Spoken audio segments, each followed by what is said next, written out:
Israel's controversial judicial reform passed a major hurdle this morning on its way to becoming law. Our Jerusalem correspondent Daniel Cohen is live near Tel Aviv with what happens next. Good morning, Daniel. Good morning, Allison. Good morning, everyone.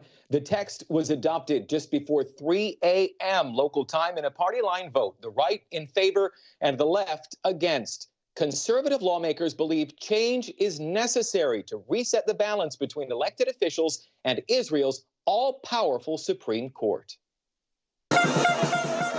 For 10 weeks, mass protests, some violent, have shaken Israel. Days, nights, weekends, demonstrators have carefully choreographed imagery like this, invoking the Handmaid's Tale to instill fear over judicial reform. If you were a woman in Israel now, you should be very worried that someone's going to throw you back in the bus and take all your rights, same as the gays. Are those fears justified? Right now, Israel's Supreme Court can strike down any legislation it wants.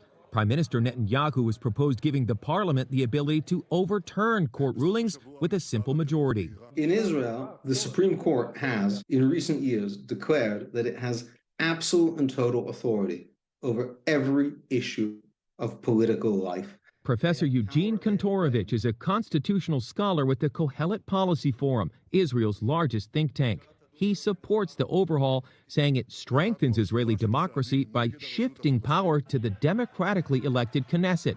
The reforms would also give lawmakers more power in appointing judges. Currently, they're picked not by the government, not by the prime minister, but by a committee controlled by Supreme Court justices. In other words, this is a self-perpetuating, intellectually incestuous elite. Since 1997, Israel's Supreme Court has struck down almost 24 laws.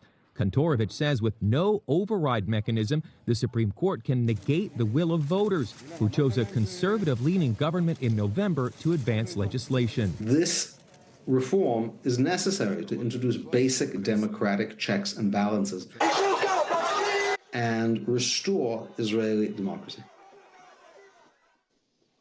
Israel's president, who serves in a ceremonial role, is urging both sides to compromise, but it's not exactly clear what that looks like.